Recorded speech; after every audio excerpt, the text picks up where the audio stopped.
702. Series Edition. Series Edition time. This is episode 3. If you've missed the first two, do not worry. PrimeMediaPlus.com or download the app to listen out for them as we talk about our series on understanding civil cases and lawsuits, particularly in South Africa. And we're joined again by Soretha Venter, Senior Attorney and Director of the IIE Varsity College Law Clinic's Inland Region. And we will be talking in this episode around everyday people versus the big corporates. 011 8830 702, the WhatsApp line 072 702 1702. So Soretha, welcome back to the show. Thank you so much for sticking with us for the series. Thank you, Relebogile. How are you doing? I am doing well, and I'm so excited because I think we're all learning so much from this conversation, where in episode 1 and 2, we really spoke about the overall process of how it all works, what qualifies as civil, the small claims versus now going for a lawsuit. We've touched on why in America it is what it is versus where we are today. And it's so interesting, Soretha, that when we kicked off the show, we were talking about people being fired or terminated, and so many came in to say they were unfairly dismissed. And when they got to your labor courts, your higher courts, that they ran out of money for, being able to take those cases up. And later on, we're also going to be talking about being ripped off by your mechanic. So it's all different types of legal things. But my question is this. If you are coming from having, let's say having a ruling at the CCMA for an unfair dismissal, for example, that now gets taken out of court and you start demanding whatever X amount that you want. Maybe you're like, this compromised my mental health and I'm unable to work for a year, whatever the case may be. And also just thinking about the fact that we're talking everyday people versus the big companies. What options are available to a person who cannot afford a lawyer, especially if that corporate has its in-house legal? Yeah. I think that is the age-old question, and that's almost, I want to say, why our profession exists, is to fight for those who have been, in some way have experienced harm, or who in some way requires legal assistance. And that's truly actually the calling of attorneys and advocates, is to represent the public and protect them. So the option, it's, how long is a piece of string? But it's kind of one of those things where do you start? And I've always said the best place to start is with a legal practitioner. Go see an attorney and obtain legal advice. The reality is that not everyone can afford legal advice. And as you've correctly stated just now, is that sometimes people run out of money. So that's where legal aid and law clinics and attorneys who work on a pro bono basis or even on a contingency basis actually plays a very vital role in access to justice. That very important phrase that we use quite often. So the step, if you are in a position where you cannot afford or where you would like to exercise a right or even execute a judgment, and you cannot afford it yourself, there are actually a couple of other ways that you can do it where you can find legal representation. Whether it's at a reduced fee or for free or on a contingency basis. Okay, so, and obviously this is going to depend on the magnitude of the case. It's not like a person can just go and ask for pro bono where their salary is 7,000 Rand a month and they're trying to get 3 months payout. That amount might not be feasible for the exercise. Well, that depends on the, how can I say, the path that you choose. So remember, for someone, 3,000 or 7,000 Rand a month is bread and butter. That's their livelihood. So in one person's world, it might not be financially worth it, but to other person, that might be their livelihood, full stop. So where attorneys normally look at contingency matters, for example, they would scrutinize the chances of success because their payment will ultimately be dependent on the success of the matter. And then also the outcome, the award that is most likely to be granted, because On a contingency fee basis, for example, you will receive a portion of the payout. Places like law clinics and legal aid clinics, we look at merits in a different way. We look at the merits of a case, not necessarily only as to the potential award or outcome, but also, is there really merits in the matter? Meaning, what is your prospects of success? What a lot of the time, what people don't realize is, yes, you've got a right to exercise, but if your prospects of success is quite low for whatever reason, there's no evidence, or, your matter is low, the chance, or there's a legal risk attached to proceeding, which means you could get a cost order if you lose your matter. So if you have a low chance of success or your merits aren't that great, we at the law clinics, that's what we focus on, not really that you're going to get 21,000 Rand or 200,000 Rand or 2 million Rand. That to us, at the end of the day, doesn't matter, because we don't get any of that. That goes to the client. It's more on your merits and your chances of success. So the reason I was saying 7,000 Rand per month, not so much in relation to, it's not a big amount, but more in relation to the time, as in, because you said the merits and all of those things are what you look at. But if your legal fees were going to end up being bigger, one of the callers was saying that the reason they couldn't pursue is because the 3 months payment they were requesting ended up being less than what the legal fees were going to be. So is that even a consideration? That is a consideration for the client to make, and that actually ties in with the topic we wanted to discuss today, in the sense that litigation has a bigger toll on it, or comes with a bigger price tag than just a financial price tag. Yes, the finances is something that I always will advise a client on, and which an attorney should advise a client on in any event, as to, how much you're going to pay and what your outcome might eventually be, for you to weigh that up. The chances of success is something that the client should be advised on and should consider when making a decision to proceed with litigation. But then also the emotional and social toll, or price that is paid during litigation. That is something that's quite often overlooked. But ultimately, all of that, it's within the client's purview and decision. And it's things that should be canvassed between the attorney and the client, so that the client can make an informed decision. But yes, finances and the financial impact on a person is definitely something that should be considered. Is there a situation, because I know my personality type, if I were to ever go the route of a civil case, would be based on principle and not so much about, I'm budgeting on that money, if that makes sense. And maybe I'm speaking from a place of privilege. What is your view as, somebody who works in that space, where we understand that a sorry is insufficient, as in businesses understand sorry when it hurts their pockets. So for me, if I were to pursue something on a principal matter, it would be a crazy amount, not because I want that amount in my account, but that's the only way that a real sorry would be then. I'm not sure if that's always the case with the David and Goliath situation. So in the David and Goliath situation, especially principal matters, there is a time and a place for a principal matter. And if you can afford to go for a principal matter without looking at the financial outcome, then that's why we've got cases like S versus Makwanyane, where the death penalty was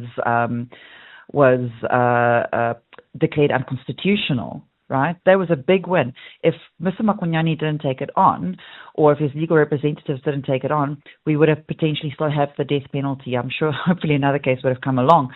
But if they didn't make that leap, there's a Grootboom matter where if Mr. Grootboom didn't proceed and, take the government on, we would not have had we wouldn't have implemented the right to adequate housing, for example.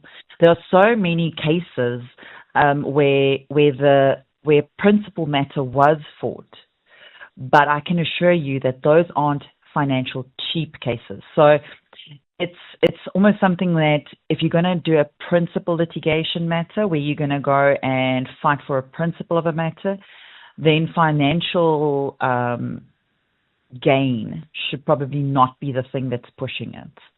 And financial gain should be something that you will have to eventually be able to sit back with and go, this is, I'm willing to walk away from the financial gain, or, the purpose of this litigation is to make a statement with regards to rights. We need to change legislation. We need to change the law in some way. The fight is bigger than finances. Yes, but the reason that finances end up being the route to go, it's because your fight is usually with the business and not with the individual. Or you can't actually go after, like, let's say it was your manager specifically that was terrorizing you. Yes. So that in those instances where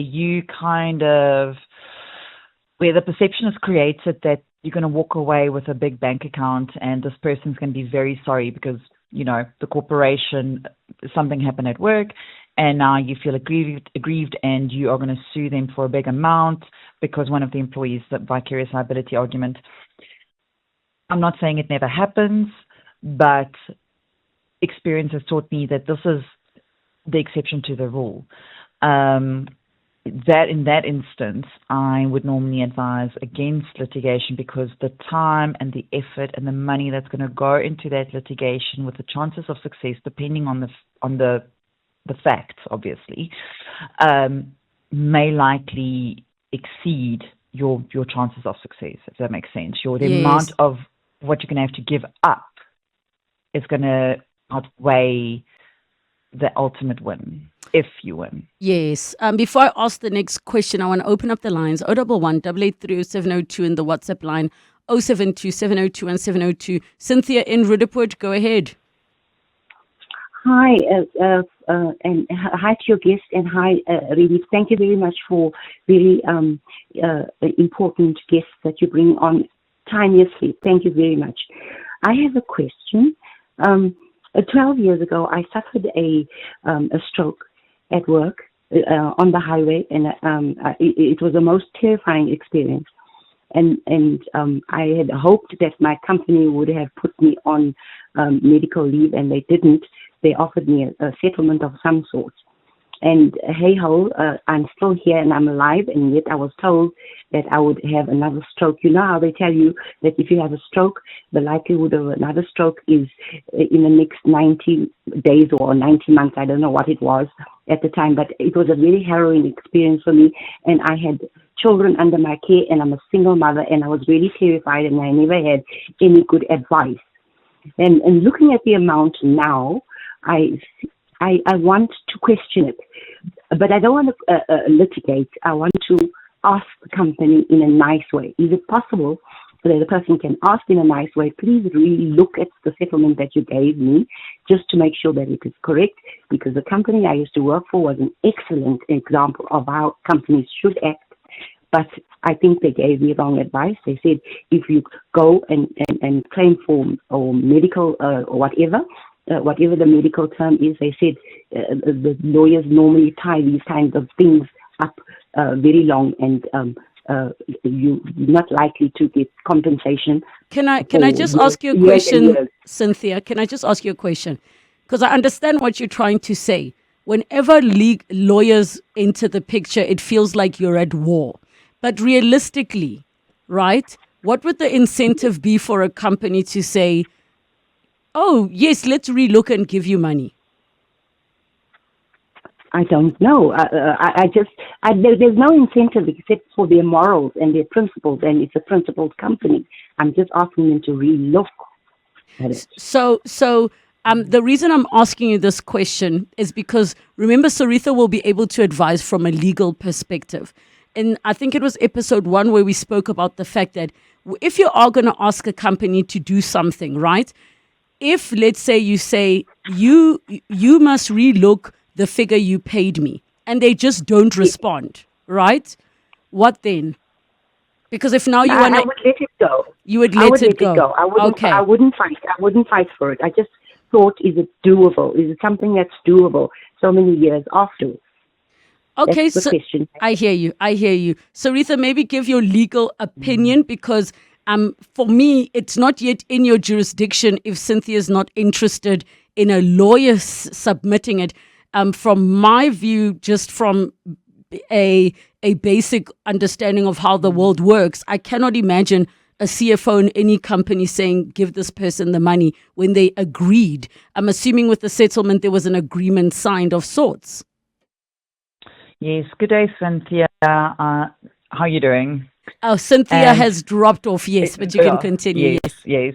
I just want to first of all just express my condolences to what Cynthia has gone through. I know it's difficult. I know it's a difficult situation to be in, and these things happen. Life happens, and then we put into legal situations where we don't always know. When we sign settlement agreements, and obviously I now say this with the disclaimer that I haven't read the settlement agreement, I'm not 100% sure what's in it. But there will normally be a clause that says this is full and final settlement. Now, presuming that the settlement was in fact signed. I'm in agreement with Cynthia that you can try. She can approach the employer and see if they're willing to do an additional, settlement, and see if they're willing to extend based on the situation. Again, not fully appraised of the situation, but there's no harm in asking. It might well be that her claim has been terminated or has been fully exercised because of the fact that it was a full and final settlement, which means that she will no longer have a legal claim or a legal basis to claim against the employer. I would like to ask, was this during the course of employment? If it was, then there might be a potential COIDA claim. Was there ever a COIDA claim considered? So there's a lot of other avenues and stuff that I would advise Cynthia, but unfortunately I don't have all the facts. But yes, I agree that if there was a full and final settlement, as you've indicated, then unfortunately there's no legal leg to stand on anymore, but you can always ask. Anonymous is asking, and I see our conversation is now steering towards the work stuff because of our conversation earlier. But Anonymous is asking, shouldn't the litigation costs be automatically awarded to the employer when it's proven that it's unfair dismissal? When it comes to costs, and depending on your forum, so in other words, CCMA, Labour Court, wherever you are, there is a general rule that says costs follows the losing party, meaning that whoever loses, whether it's the employer or the employee, the losing party will pay the other party's costs. That's our base rule that we work with. But it could be that costs be awarded to a specific party, even though they are not necessarily the losing party. So there is no hard and fast rule that says the employer should pay it. And unfortunately, based on circumstances, sometimes the employee might have to pay the costs of a matter, even if the employee, even if there's an unfair dismissal. But if there's an unfair dismissal, again, depending on the forum, the CCMA isn't as readily or eager to award costs as the Labour Court would, for example. The CCMA would rather avoid a cost order if possible, or not grant a cost order if possible, because of the nature of the forum. Okay, so in terms then of, let's go the very extreme, the Vodacom Please Call Me case, for example, which is probably one of the most publicized of lawsuits. With where it is at the moment, and I know, we are just speaking very high level. From your view, with what the settlement that was offered was in relation to what was calculated, from what I saw, it sounded like a figure that could bankrupt that entire company. Now, this is still an ongoing matter because the wheels of our legal systems run very, very slowly. I'm curious as to your view on that, because that is a very big David and Goliath type of case that we are watching in real time that's been going on. Has it been well over a decade already? Yeah, no, it's been long. I think a lot of the people in today's day probably don't even know what Please Call Me is. Yep. Yep. And that gives away our age a little. Yep. So in that matter, that's probably a very good principle matter to use. And I remember using WhatsApps when I was when cell phones just came in and we didn't have airtime. Oh, you mean please call me's? Oh, sorry. Yes. Please call me. Yes. Sorry. You could sorry. even change where it says please call me, and you could change it to say good night, my love. You could put your name in, Yes. so it would say please call. Yes, you could. That was very.